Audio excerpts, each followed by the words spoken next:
Good evening. Welcome to North Carolina Vietnam Veterans Incorporated streaming live show, Lessons of Vietnam.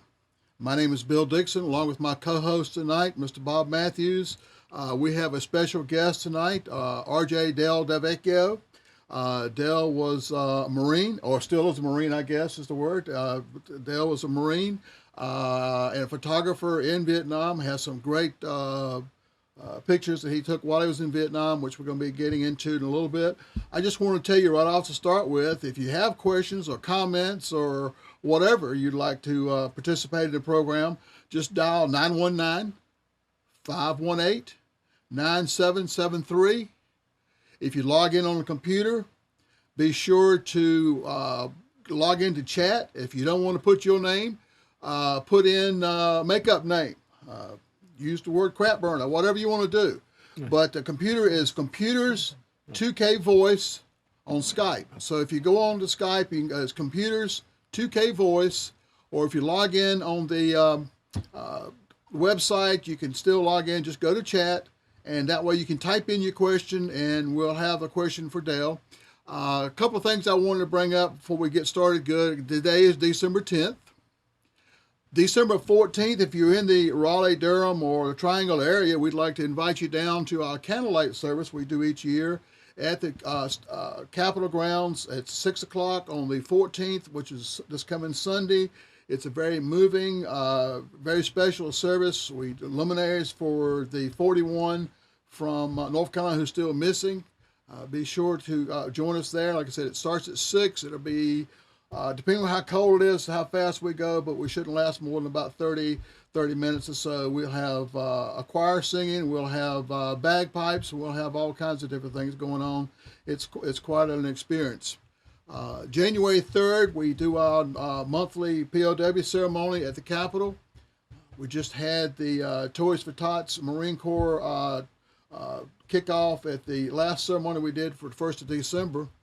And then I want you to put this down on your calendar, very important, January 5th, North Carolina Vietnam Veterans Incorporated and the North Carolina History Museum is getting together as a partnering, and we're putting on a symposium.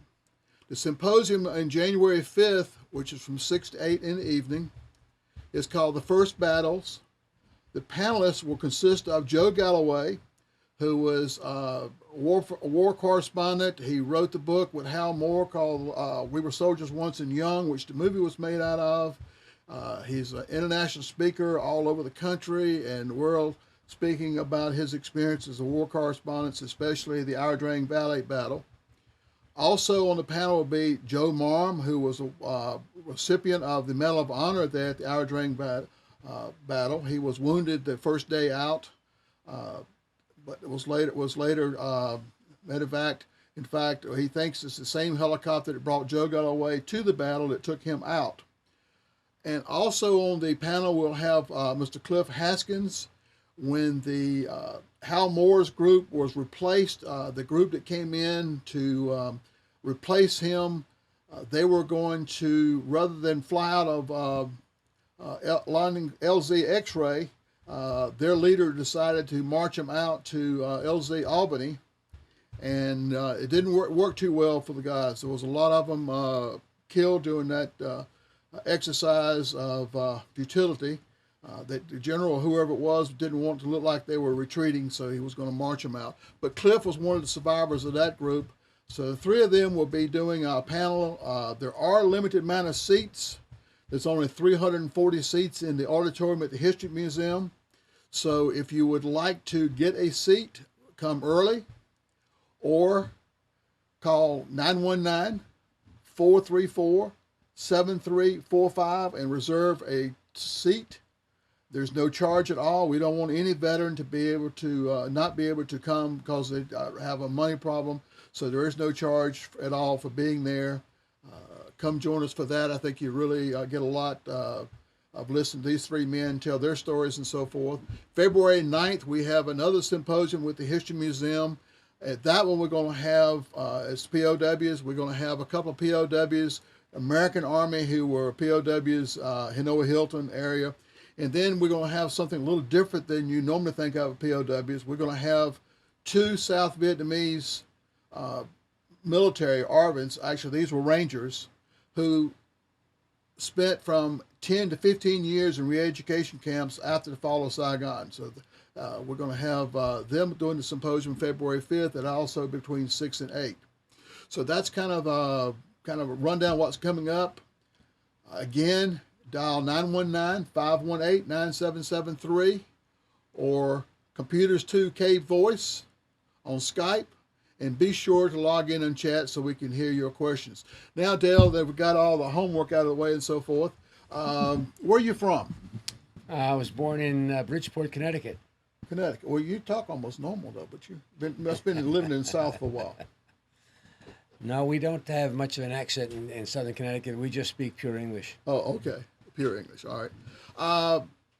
Now, did you go into join the Marines out of college, out of high school? How did you get into Marines? I actually was in graduate school. I was in a PhD program in Missouri, and I had an interest in the war as a kid. And I grew up with a lot of World War II veterans who would talk to me. And I studied the war when I was in high school, and I was learning about Vietnam when I was in high school and college. So I was pretty interested in it, and I wound up on the campus, which at that time, of course, had people who were anti-war, in more and more discussions about the war, in which I wound up being the guy that everybody was yelling at. By that time, some of my classmates from college had gone to Vietnam. A couple had been killed already. And I felt strongly about the whole thing. I'm one of the people who listened to JFK with tears in my eyes when he said that we would fight any foe and bear every burden for the cause of liberty. And I had already read about Vietnam, what had gone on in the North and the evacuations, and I felt strongly about it. And I thought, well, I should put my money where my mouth is. So I decided to join. And because I had degrees in chemistry, the Army, Navy, and Air Force all said that you'll be a limited duty officer and stay in the States. That's not what I wanted to do. The Marine Corps said, we don't have any of those guys. You can come with us. So I went to the Marines and joined up.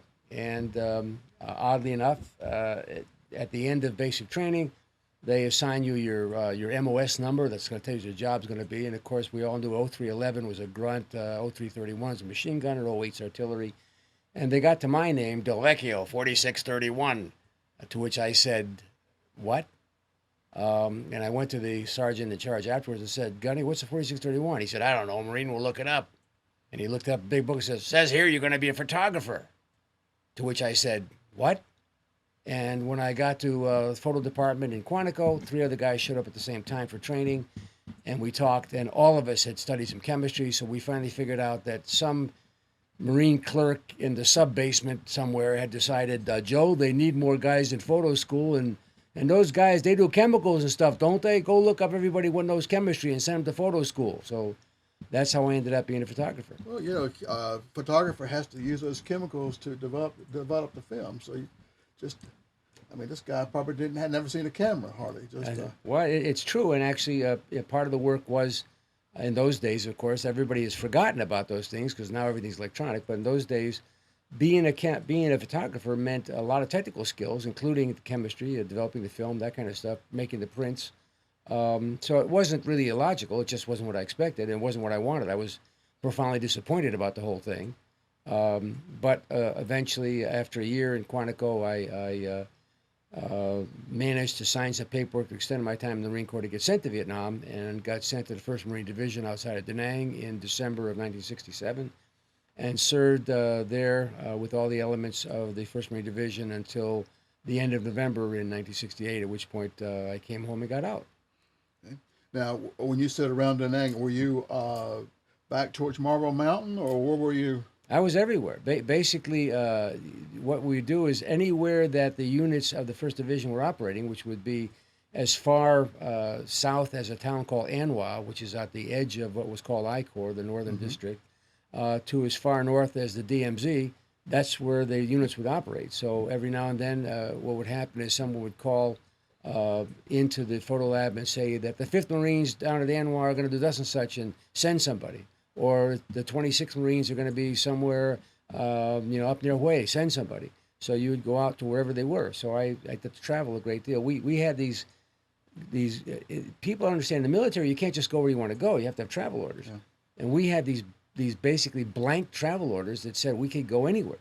I mean, every time I show them to an officer at a helicopter support, they'd look at them like, "Wow, where'd you get this?" Because it authorized us to get in any truck or any chopper and go any place. And so we would go wherever there was action and spend time out there until we ran out of film or got shot or whatever, and then come back in and we'd alternate. Half your time was spent in the rear doing the chemistry, developing the film, et cetera, and the other half of the time was spent out in the field. Well, you as a photographer, you were out there with the grunts, eating their food, sleeping where they slept, and did you carry a weapon? I thought all Marines carried a weapon. All Marines carry weapons. Yeah, that goes without saying. We all carried weapons. Yeah.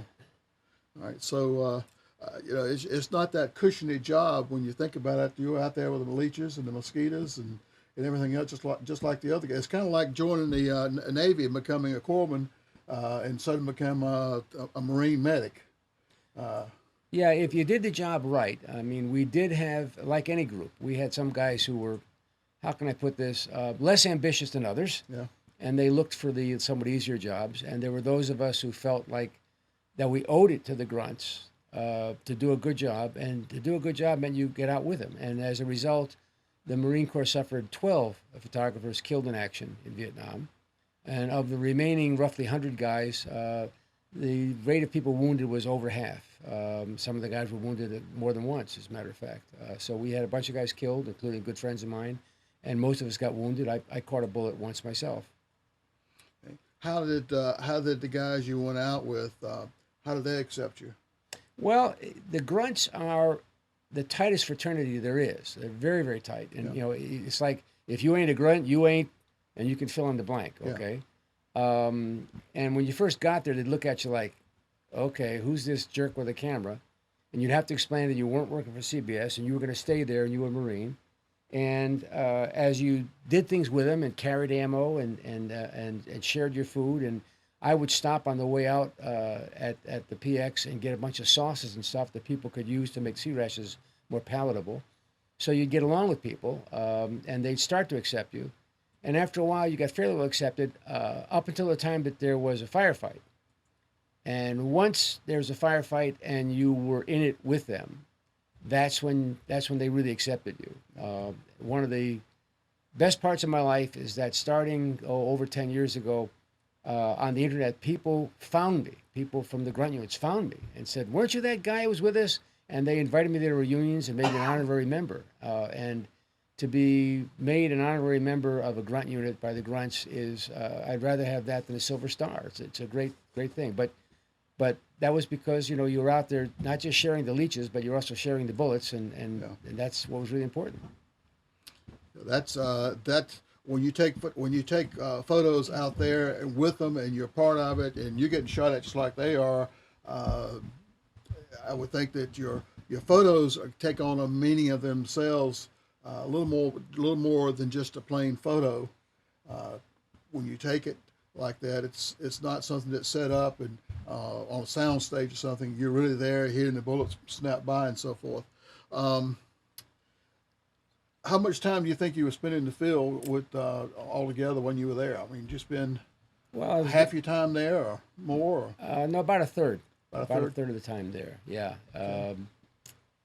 Yeah, I'm trying to think of all the operations I was on. Whatever, 6 or 7 operations, 2 major battles, a bunch of smaller engagements, and a bunch of time, like everybody else. I was just talking to a really decorated grunt a day ago, the guy I met in Nashville, who's written a really nice book about his experiences there. And he mentioned, he said, you know, in some senses, when you're out on a night patrol, when you're out walking point, even though you're not getting shot at that moment, the pucker factor is just as high. Yeah. You know, and he said something which I agreed with. He said, once you're actually into the middle of a firefight, in some senses, it's easier because now you're in it. Yeah, the training and so forth kicks in. You don't have to think anymore. It's that unknown that you're thinking about. Oh yeah, and you know, sitting in a hole at night when it's dark, and you're hearing noises, and they keep getting closer. Lots of noises. You know, it tends to raise the hackles in the back of your neck, and you know, it's you don't sleep well. It's tough, I never walked point because that wasn't my job. Yeah. I would walk. There'd be a point fire team, 4 guys, and a point gun team, 2 more guys. I'd be number 7 in the list. But I could not imagine walking point where you're the front guy out there. There's one occasion in which I wound up being the last guy in. I was covering for people. We were carrying back bodies, and I was the last guy in line, the rear guard. And all of a sudden, you're standing in the jungle, and you feel like the entire world is a gun barrel pointed at you. You know, it's a very disenchanting feeling. Yes, I can relate to that one. I got in that situation with Ninth Infantry as an engineer. Whenever I went out, I always went out with the Ninth Infantry. They knew we didn't have enough sense to take care of ourselves, and so I did get kind of lost out there behind them once in time. We're going to go into some of the photos that Dale's got. When we come back, my co-host Bob Matthews will be sitting in my seat to ask Dale some more questions and so forth.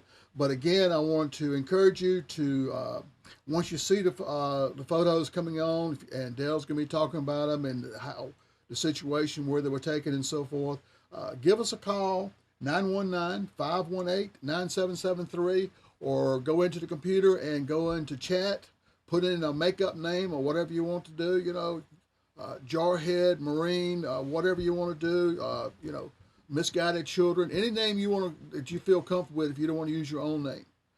Put my name down, whatever. But just put your name down so you can ask questions and so forth. And now we're going to start into the some of the photos that Dale's got, and he can explain to you. This is just, we took pictures of everything. Our mission was historical. Nowadays, it's fascinating to me the technology we have. People in Afghanistan, when they come back in, they can open up the notebook and be on Skype and be talking to mom and the kids back home. In those days, it wasn't like World War II when letter sequence took, 3 weeks to get to the States, 3 weeks to get back. And in Vietnam, it was about 8 or 10 days. What you're seeing here is 2 guys at a forward base where we didn't have power, and they're by candlelight. I was kind of proud of this picture because it's hard to take a picture by candlelight. It was then, at least. And one guy is just trying to tune in some music, and the other guy is just trying to write home. Writing home and getting letters from home were really important to people. So that was just a shot that I happened to capture. This is just a shot of being out in the field, getting ready to go somewhere. It's during the wet season. You can see people have got their heads covered.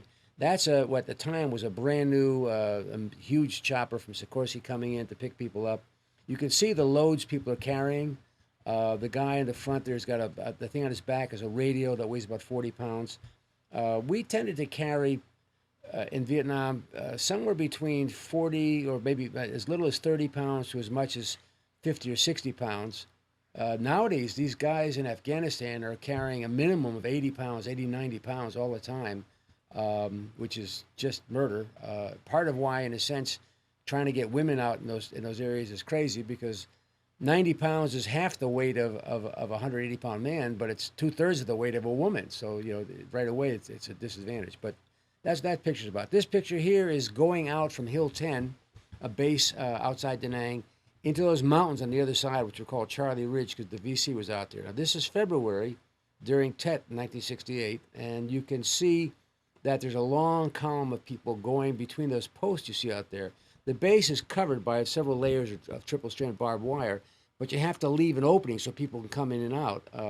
You don't want a wide opening because people might come in at night to try to kill you, so you have a narrow opening, which means everybody's got to go out the narrow opening off into those mountains, and that's where we were going that day. This is 2 days later in that operation in which the first day we found the enemy and we got the best of it. The second day, unfortunately, we had a really terrible ambush. The man looking up is a corpsman. The guy to his, on your screen it'd be to your left, is to his right. The guy looking up from the helmet is another corpsman. They are working on a man below them who's been shot through the chest. He has a sucking chest wound. When you get a hole through your lungs and you try to breathe, you get what's called a sucking chest wound, which is very dangerous. And there's a medevac chopper overhead, but we're in triple-strand jungle, and which means you can't see anything. We could hear the big whop, whop, whop from the chopper overhead.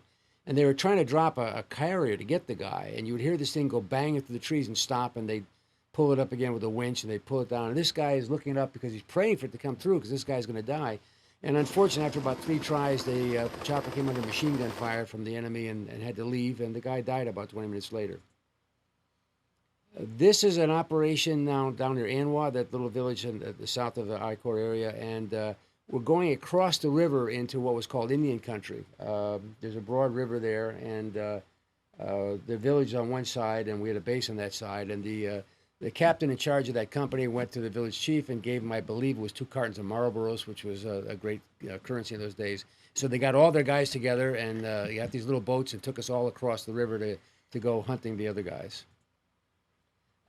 This is early morning. This is about not quite dark 30. This is probably about 05:30 in the morning. The sun's coming up, and you can see one guy is walking. He's heading out to find the local restroom, which actually is the field that is lying fallow this season. And the guy on the ground there, all wrapped up in a poncho liner, is still sleeping. And you might wonder why the guy's all wrapped up, because Vietnam's a hot country. Well, it is, but at nighttime it goes down to about 60 degrees. Well, when you have 100% humidity in the daytime at 100 degrees, at nighttime all that moisture comes out of the air. And you wake up soaking wet with cold water if you're not covered. The first time I went out, I woke up shivering, and we had people who had get pneumonia, get medevac. But why is he on the street? Why is he not inside? Didn't make any difference. That's where he laid down. This, what we did every time we got into any kind of a settlement, any kind of a small village in a sweep, first thing we checked for security, if nobody shot at us or whatever, and then the medic the corpsman would have a sick call for all the villagers. That's what we did. And you can see this guy here who's helping this Vietnamese lady with the stuff on her legs. Interestingly enough, if you can see the picture, on his upper right arm, there's a tattoo. About 6 years ago, I was at a reunion, and a guy came up and saw that picture, rolled his sleeve up, was the same tattoo. It's the same guy. He lives outside Asheville, North Carolina. It was kind of amazing to just run into him 35 years later. But what's important is that's what we did. This whole thing about... somebody wrote a book last year called Kill Everything That Moves, The True Story of Americans in Vietnam, and it's complete, utter garbage that says that all we did every day was rape, plunder, kill, murder, torture people every day. And I'm like, really? I was there for a whole year doing everything, and I missed all that somehow. What I was there for was taking care of the villagers. So this is a picture that I think is kind of important. This is just a background picture. This is the inside of a troop chopper. They just retired the last one of these, a CH-46, and you can see the guys are looking out the window, because when you're on these things, you never know where you're going to land and whether it's a hot LZ or not, and you're always a little worried about it. Are the natives going to be friendly when we get down? And you can see that people have got their weapons up with magazines in them because they've locked and loaded, which is a thing you do when you're not sure where you're going. You can see that the guy's got a helmet on. It's got a rubber band around it with things stuck in it. That was a typical thing you would do was you'd get a piece of an inner tube, put it around your helmet, and you would stick in it things like a medical kit or your cigarettes or your anti-bug lotion, etc. But that's what that's about. Bug juice, sure. Yep. This is what I call my telepathy picture. See, I choppered into an operation that had gone badly, and they were taking a bunch of wounded men onto the chopper.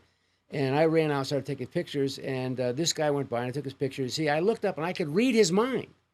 He's thinking, who is this miserable, rotten, blank, blank, blank, and furthermore blank, with a camera, because I'm over here bleeding, okay? But that was the job, take the pictures. And he got on the chopper, and the next picture is that chopper. You can't land a helicopter on a mountainside. So what you would do is you would put that rear gate down against the mountainside and just pivot the chopper up and down. And they just loaded everybody on this. This is the chopper I came in on, and it's got all the wounded men and some bodies on it. And this is the last piece of film I had in the camera. And I took this picture, started to change the film. The chopper took off. It got up 30 feet in the air, and an RPG came out of the jungle and hit that rear pylon and blew the motor, which tells you that the NVA guys knew exactly what they were doing. They blew that motor. The chopper then coasted down and crashed and burned at the foot of the mountain. And I recently, just a few months ago, heard from one of the guys who saw this picture call me up. He was one of the guys on the chopper. He was one of the survivors of the people who were on the chopper.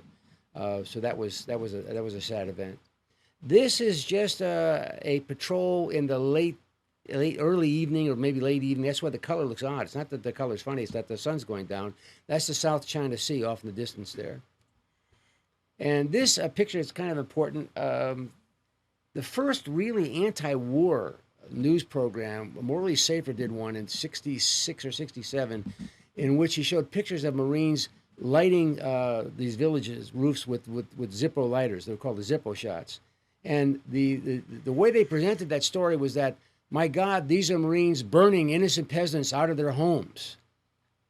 Well, that wasn't actually what happened. That was a village in which the Marines had been asked by the Vietnamese authorities to go in and clear out the VC that were in it, and they took fire and took 4 wounded guys.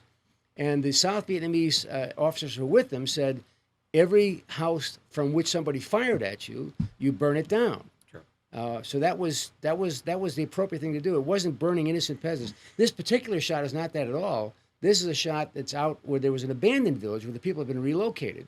Well, part of warfare is to deny your enemy resources. So when you found vacant buildings in the jungle, you burned them down so that the VC and NVA wouldn't have use of them. This is just after a firefight, an intelligence team. That's a wounded VC. They've been shot through the shoulder, and they're interrogating him, trying to get some information. Whoops, could you back up there for a second? When we had, after a firefight, the medic choppers would come in, and the priority were badly wounded Americans first, oddly enough. Second priority was medium wounded Americans and badly wounded enemy. And then the priority went, it went down, okay, in which the enemy were always one notch behind the Americans, which actually to most of us makes perfect sense. This guy here, lightly wounded, was held back, and basically the interrogator sitting there saying to him, as soon as you cooperate with us and give us whatever information we can get from you, you can go back on the chopper and get taken care of. And some people today would sit there and say, gee, that's terrible, you're pressuring the guy.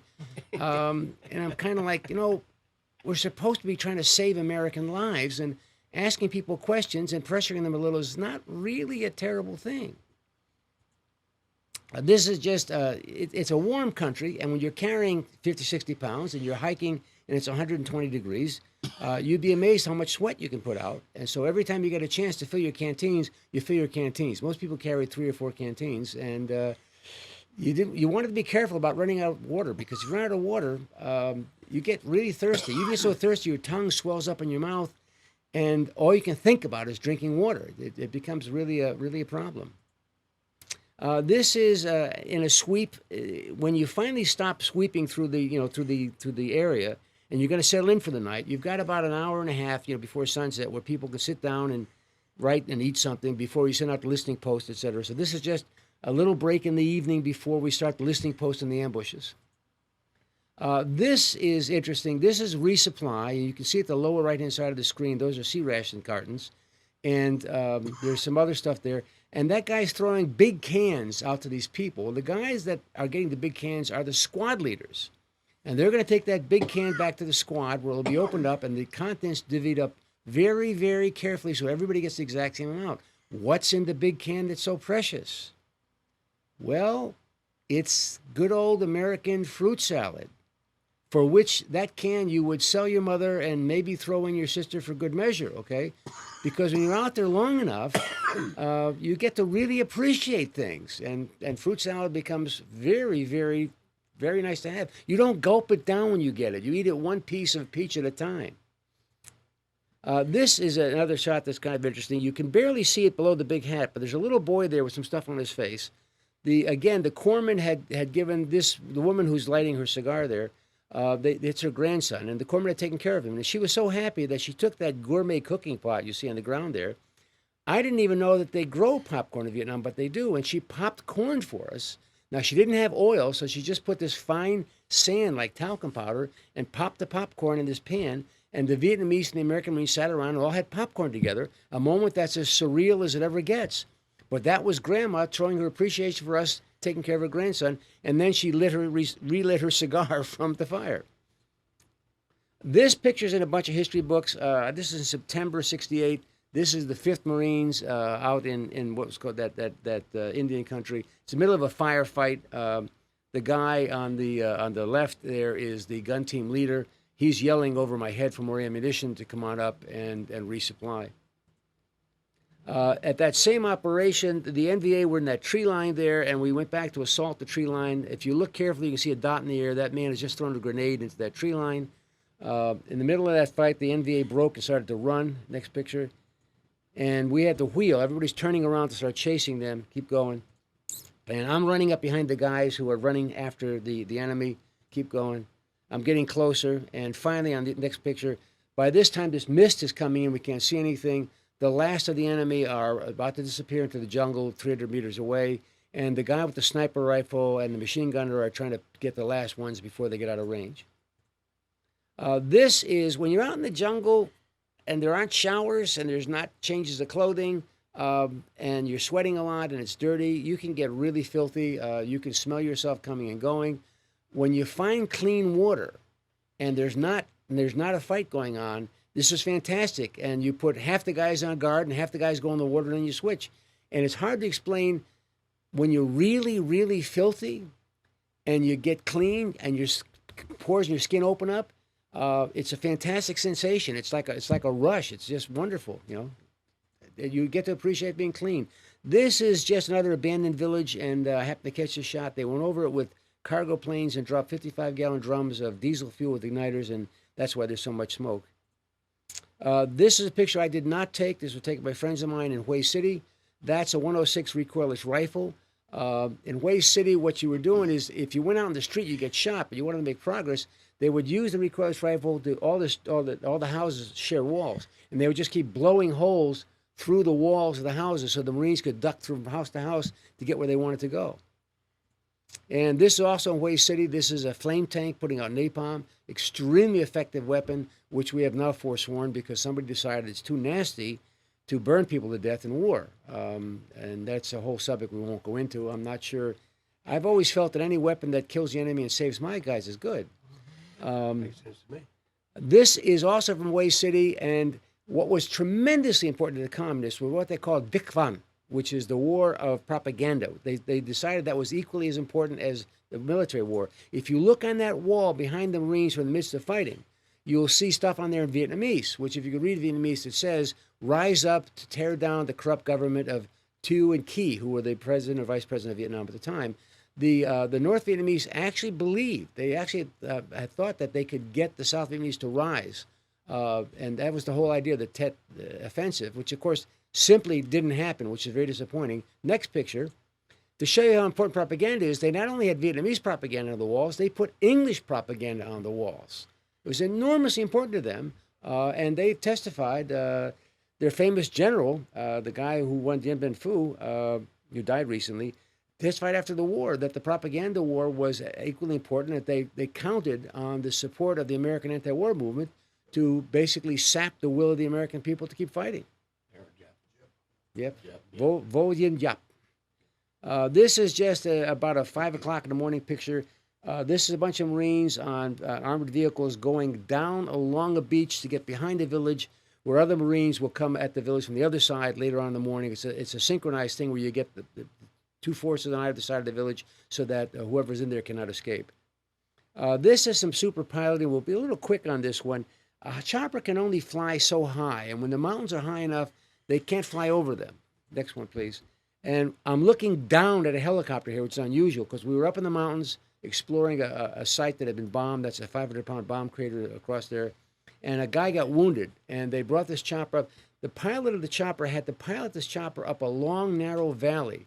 That's like driving your car down a narrow alleyway, but if it's a car, an alleyway, and you misjudge, you'll lose one of your mirrors. If one of his rotor blades strikes a tree, it's all over everybody. Just go through these fairly quickly. You just keep seeing the whole sequence, one after the other. Keep going, keep going, keep going. And eventually we'll get to a point where you'll see the guy, next one, to see the guy going up.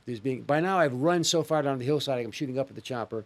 Keep going, and you can see where they're getting the guy around. And next one, they get him in the doorway, and then the pilot very carefully turned the chopper around and went back down this narrow way. Pilots who look at this are like, this guy was crazy. Next, this is after a firefight. This is just a guy got a crease in one arm, and the corpsman is just bandaging up his arm. This is a battle that was part of the second part of Tet. And this is me riding on a tank that morning to go out to rescue a pinned down group that was in the jungle. It was an ambush, and when we got there, we got online, and we walked into the jungle, which was very, very, very quiet. And 100 meters into the jungle, Those of you who have seen the movie Saving Private Ryan, remember the beach scene? We went from very, very, very quiet to the beach scene of Saving Private Ryan in 1 second. It was a V-shaped ambush, machine guns on both sides, crossfire, RPGs coming in, bouncing off the tanks, things blowing up, people screaming. It was real hell. Keep going. This is the middle of it. You can see there's a tank there. The guys are stalled. See how thick the brush is? Keep going.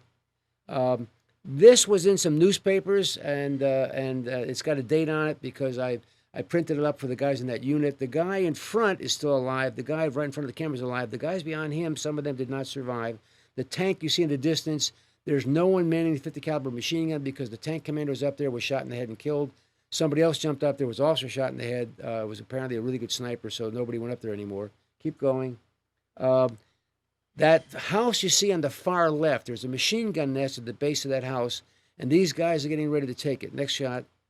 You can see the guy on the right is putting down suppressive fire. Next shot. This is the actual attack. The two guys that you see in front with their elbows behind them, they are walking forward slowly, firing with their rifles one shot at a time to keep the heads down of the guys in the machine gun nest. The guy right in the center that you can see both his elbows sticking out, his elbows are sticking out because his hands are in front of him. And what is he doing? His hands are in front of him because he's pulling the pin on a grenade. Next shot. And that's the end of it. Those guys had worked together for a long time. They're part of Golf 2-7. They went in there like an NBA team goes up for a lineup. They knew what they were doing. They did a great job. They got in there, took out the machine gun nest, and kept on going. It was wonderful watching them. After that shot, I changed film in the camera, put in color film. About an hour later, a bullet went through me and through the camera, and we thought the film was ruined. But I did give the camera to my partner when I saw him and said, "You might try to salvage the film." They told me when I was in the hospital, the film was all ruined. About 10 years ago, I went to the National Archives in College Park, Maryland, went through several thousand pictures looking for stuff, and suddenly came across this picture in color with my name on it. This is a picture that was in the camera, rolled up on one part of the camera when the bullet went through it. Stay with that, please. Amazing. Back up there. What you see there is a guy on the ground. He's the machine gunner you saw earlier. The cleared area you see there is an area deliberately cleared by the enemy. You clear an area, and you put a machine gun at the end of it. It's called a fire lane. And that way everybody who walks across it gets shot. He was shot. You can see the blood in his thighs. He dropped the machine gun. His assistant gunner came back and got it, kept going, which was his job. The guy in front of him is reaching for a magazine for his rifle. The guy in the distance is throwing a grenade. You can see that I'm next to a tree there because I may be crazy because I'm not stupid, and I just stayed next to the tree. Eventually, everybody left, and the wounded man looked up and saw me and suggested in polite Marine Corps fashion that I should come out and render him aid. His exact wording is not something we could put on anywhere, actually, except very close company. But I looked around for anybody else to get him, and there wasn't anybody else. Strictly speaking, you're trained to run out very carefully, pick the man up in a fireman's carry, and carry him back in. I ran out and grabbed him by one wrist and dragged him and screaming because people were shooting at us at the time. Got him into a safe place, a bomb crater. Unfortunately, later on, because of his wounds, loss of blood, he went into heat shock and stood up, and eventually was shot in the head and killed. So he did not survive the day. Next picture. This is elephant grass, and elephant grass is big stuff. What you don't see is that the edges of those big leaves have got little tiny scales on them that slice you up like razor blades. And the first time I went through, I couldn't figure out why everybody else had rolled their sleeves down because it was so hot. And suddenly my arms were stinging like crazy. I looked down, I had a zillion little paper cuts on my arms with the sweat running into them. When you're in the elephant grass, A, you're very nervous because while you're in there, A, if you lose sight of the guy in front of you, you may never see him again. B, while you're in there, if the enemy knows you're there, the elephant grass won't stop bullets. So they can just spray through the grass. You won't even know where it's coming from. So you don't want to be there any longer than you have to be there. Next. This motto on the guy's helmet, this is a young guy, this is September. You can see how young he is. A lot of people were very young. And that motto on his helmet was, the helmet liners in Vietnam were the graffiti where everybody put the stuff they wanted to say. Being a pain in the neck, I had Latin mottos on mine. But his was more direct, and that's a motto that people still use today. Sure. And one day coming through the jungle, we came through a valley that was still kind of cleared, but it was getting overgrown. Finally realized there had been a village there like 30 years before. All that was left of the village was the front wall of a Catholic church. All the graffiti inside were in French with the French troops. That had been a place that had been wiped out probably about 1952 or whatever. And we're coming through 1968, all those years later, and that's all that's left.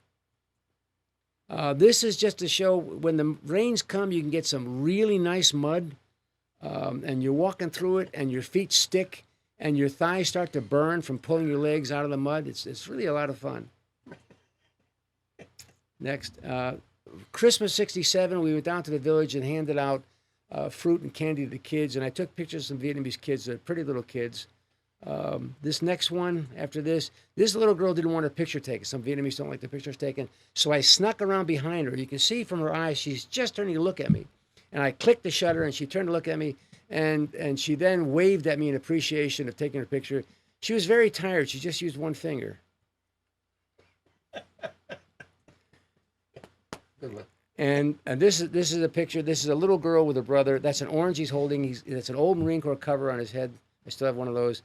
You can't quite see. There's a little tear down her cheek, but that's what we were doing that day, out there handing out food and stuff. This is my favorite picture of all the ones I took in Vietnam. We're in a small village one night. There may be 40 people, women, children, and some old men, and they had very little food. They had some rice. We opened up all of our cans of sea ration meat and gave it to this lady, helped her hull her rice, and she made a big batch of meat and rice, which for them in a protein-starved diet was like Thanksgiving dinner. So you can see she's in rags. She's very poor. She's in rags. She's fed her children. She's fed her father. She's very happy. And it's like, that's who we were. That's who we were. This is just one of my more pleasant shots of just a nice shot crossing the river, in which people are keeping good interval, which everybody who's been in the military will recognize that. And this is C'est Moi. That's me at a place called China Beach in late September, coming off an operation. By that time, I was trained to take still photography, but the motion picture guys had been shot, and they gave me a motion picture camera to carry as well. I had more hair then, Yes, you did. and less body weight, but that was an end of a tough day. And that's my last picture. This is what I could call the unknown soldier picture. Could be anybody. I've often said that, but my Vietnamese friends, they say they know it's an American. They tell by the nose. So that's the end of the picture show. And if anybody's got questions on any of these, please, I'm just here to answer any question you might care to place. Any questions for Del? Please call our number at 919-518-9773. And Del, they are wonderful pictures. I mean, just wonderful. Very nice. They really tell the story, and your narration of the photographs is wonderful. So I have a couple questions I'd like to ask you about the use of your photography. I know you speak in a lot of the classes in Wake County. You spoke a lot of colleges, and you really toured the country speaking.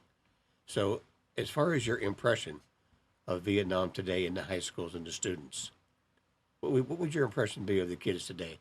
How much do they want to know about the war? I've been lucky. Every place I go on to colleges and high schools, people are very interested. Once the subject opens up, they'll ask a lot of questions. Interestingly enough, teachers today can't cover a lot of subjects. There's things they don't talk about. And once the kids find out there's an adult here who will answer any question they ask, questions come out from all kinds of stuff. We end up talking about the foundation of the country. We talk about slavery, race relations. Meanwhile, the teachers are turning white in the back of the room. They're terrified, okay? But I just answer the kids straight, and I bring up subjects they haven't thought about before. Sure. Like the concept that we live in a country that's got a fantastic set of rights and privileges, but that what people forget is that for every right there's a duty, for every privilege there's a responsibility, and you have to put those things together if you're going to be a good citizen. And a lot of the kids tell me, gee, I'd never ever heard anybody say that, but now that you say it, it makes sense. And that's part of the real joy of being involved in teaching is helping kids expand and think about things they haven't thought about. And unfortunately, because of political correctness and nervousness, a number of teachers have said to me, Del, you can talk about things that we can't talk about. Mm-hmm. And yet the kids want to hear about this stuff. Well, Del, one of the, I guess you'd say, foundations of the lessons of Vietnam was for veterans to come in and give the students a whole new set of adults. Because usually high school students are faced with 4 sets of adults. they're faced with their parents, their coaches, and administrators. All of a sudden, you come into class, part of the veterans community. It's a whole new chapter, a whole new book in the library. They take advantage of it. But Del, answer this question for me, if you wouldn't mind, and for our audience. What would be the hardest question you have ever been asked in the classroom? Well, kids have asked me about, are there any pictures that you don't show us? Mm-hmm. And That's a good one. I captured on camera the actual moment of death of someone. And I've got that picture, and it's a profound picture of the face of death and the face of war. And I don't show it to anybody because it's a great picture in a way, and yet, I don't feel comfortable in displaying it to anyone. I understand. I understand. And other questions that they'll ask me about, whether I think it was worth it. And the answer to that is one that people argue about. I am profoundly sad that in the end, we did not keep our promises to South Vietnam. We cut back their aid and basically doomed them. We absolutely doomed them, to be taken over. And yet the war was not totally a waste, because I lived in Singapore for a while. And in Singapore, the people there were quite frank that they said, you blunted the drive of communism in Southeast Asia. Yes, 2 dominoes. Everybody says dominoes didn't fall. I'm like, well, did you miss Cambodia and Laos? Okay. But we basically stopped communism at the Thai border. And people there believe that had we not done so, it might have been Thailand and Malaysia and Singapore, and maybe Indonesia would have just kept on going. So in that sense, it was a battle that was part of the overall Cold War, but it was a battle that did stop the expansion of communism until finally, of course, communism did fall apart, as people thought it would. So I think that our sacrifice was not in vain. My frustration is that I believe that if we had kept our obligations to South Vietnam today, that we would have a North Vietnam and a South Vietnam, like we have a North Korea and a South Korea. I think you're right. And that would have been better. Well, Del, another question that comes up a lot with the veterans when they go into the classroom, they come out. A lot of veterans tell me that it is as good for them as therapeutic as it is for the students. It's good to get in and talk about it to kids and to teachers, help teachers teach better, at least a different path they'll go down. Does it help you to go in? No, I am more fortunate than most, I think, or than many at least. I went to Vietnam much older, much better prepared psychologically. I don't have any significant level of PTSD. I came back marked. Anybody who goes to war gets marked. That's all there is to it. I say anybody who really sees war is going to come back with a piece of baggage. Now, if you're lucky, it may be an attaché case. If you're not so lucky, it's a carry-on case. If you're really not lucky, it's a suitcase. And if you're really not lucky, it's a steamer trunk, okay? It's a trunk, yeah. And I know veterans, people I served with that I see at reunions who have never, ever been the same. They're walking wounded to this day, okay? But I had less of that. For me, it's basically the tremendous satisfaction of being able to help educate young people. Yes. And not just about the war, but about being Americans, about being citizens, about the wonderful country we have, the wonderful, less than perfect country that we have. And there are people who sit there and say, well, if you're one of those patriot people, you must think we're perfect. And I'm like, no. We weren't perfect in 1776. We're not perfect today. We're not going to be perfect tomorrow. And by the way, who is? But it's the best game in town, and I like to get that across to the kids. Well, Del, one of the benchmarks of lessons in Vietnam was to establish this linkage where you could encourage the students to dialogue. And we've lost the dialogue in the classroom today. It's wonderful to have the internet, have all the information, but teachers have stopped talking to students. And when you go in, you've already mentioned how you noticed you can say things they can't. You can get into areas they won't dare go into, the dark areas. You can talk about what it's like to come back to a country that maybe resented the war. And some of the soldiers that come back, as you mentioned, never were the same again because of the way they were treated. My next question deals with today's soldiers. It seems like coming back from Afghanistan, Iraq, and places like this, there's a much better aftercare program for our soldiers.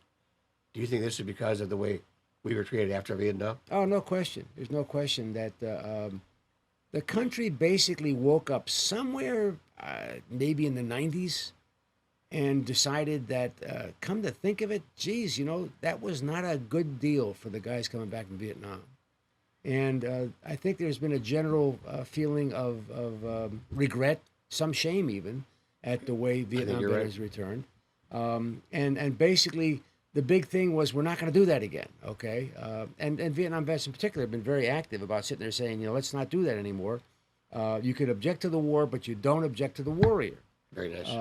And there's a lot more support. I'm still not sure there's enough support because people still have a tough time coming back. And these wars in Iraq and Afghanistan have been at least as frustrating for the people in them as Vietnam was for us. Right now, there's a number of people walking around saying, we lost all kinds of people taking Fallujah, and now ISIS holds Fallujah. What happened? What's going on here? So there's just as much stress, and of course we have. The good news is that modern medical science saves people who years ago would have died. That's right. The bad news is you wind up with people who are literally double and triple and just a few quadruple amputees. You wind up with people with brain injuries that are really terribly crippling. So we have a larger group of people that have more severe lasting wounds afterwards who need a lot of support. We have a lot of the veterans, not just Vietnam, but let's talk about Vietnam for a minute. Lessons of Vietnam. Talked to a guy the other day at the VA hospital of all places. We got talking about lessons of Vietnam and about what we do teaching Vietnam, and he said, Vietnam is a country, not just a war. That's a nice comment because we talk all about Vietnam.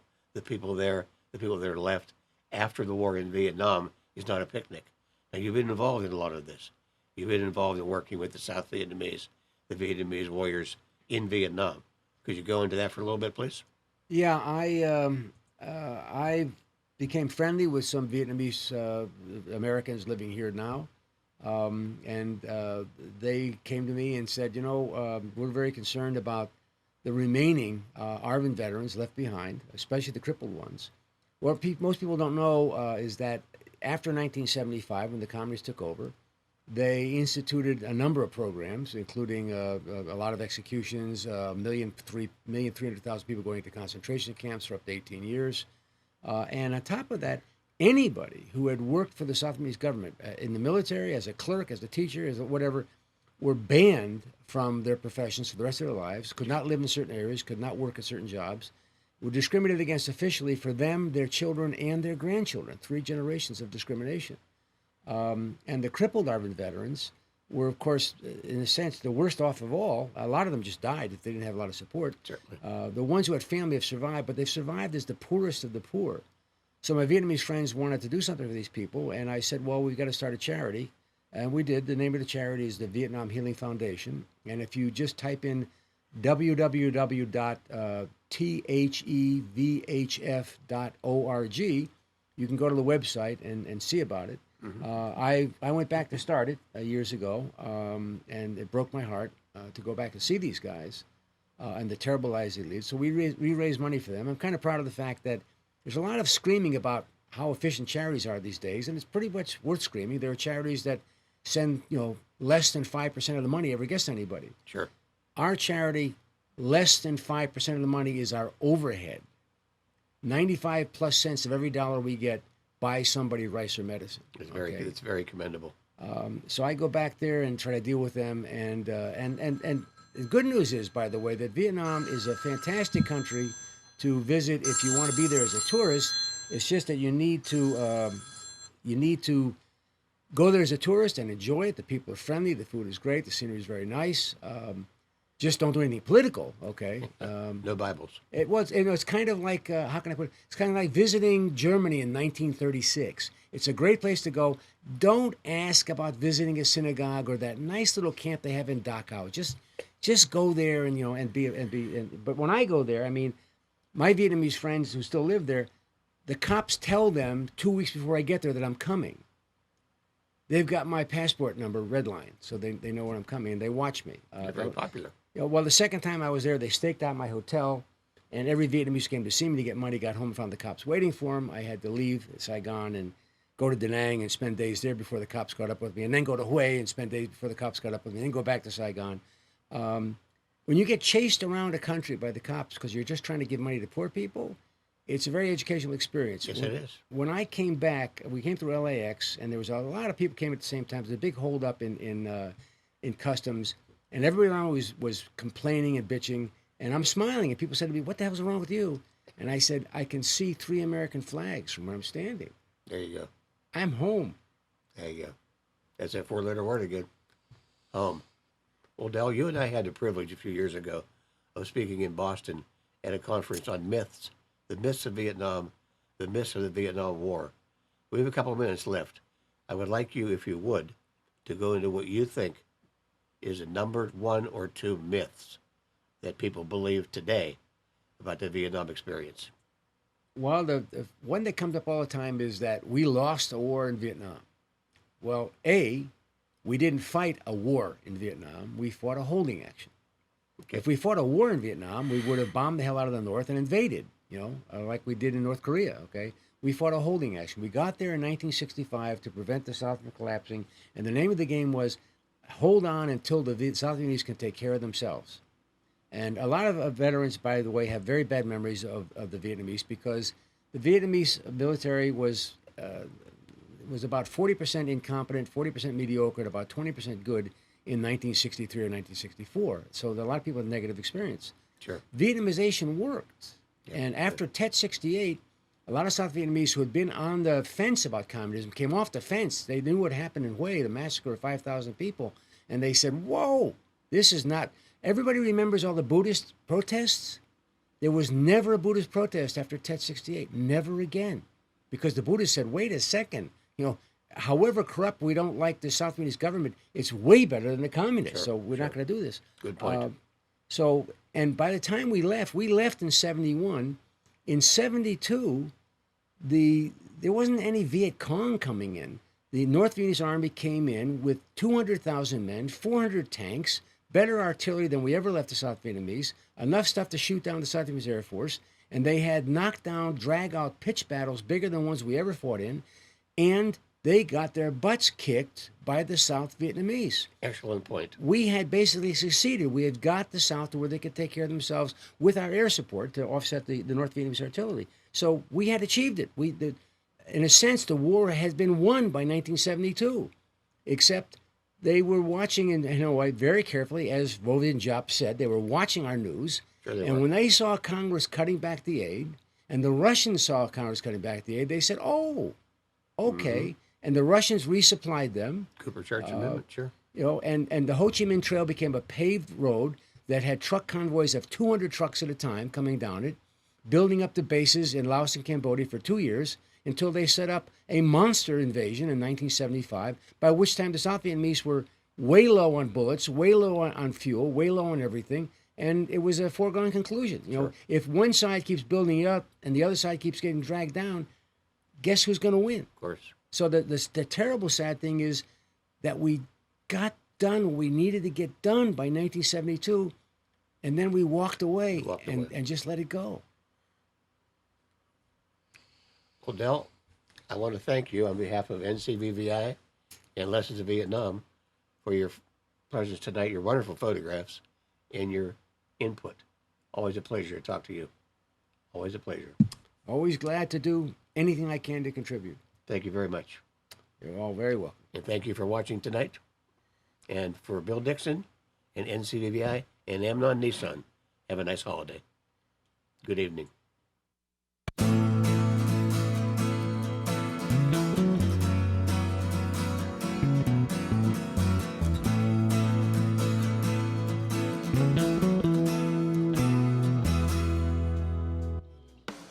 You are tuned to the Nissan Communications Network. Our weekly lineup of call-in programs includes Computers 2K Now with Amnon Nissan, Health In with Debbie Bruck, Breaking Free with Marilyn Shannon, Lessons of Vietnam with NCVVI members, The Tanya Love Show, Your Healthy Pet with Gisela DiCarlo. And if you tuned in too late, you can always watch each program in its entirety or download an MP3 audio file of it at www.nissancommunications.com. Sponsored by Atomus.com, makers of quality video recorders and converters for professionals, CarolinaApparel.com, and DeltaForce.net.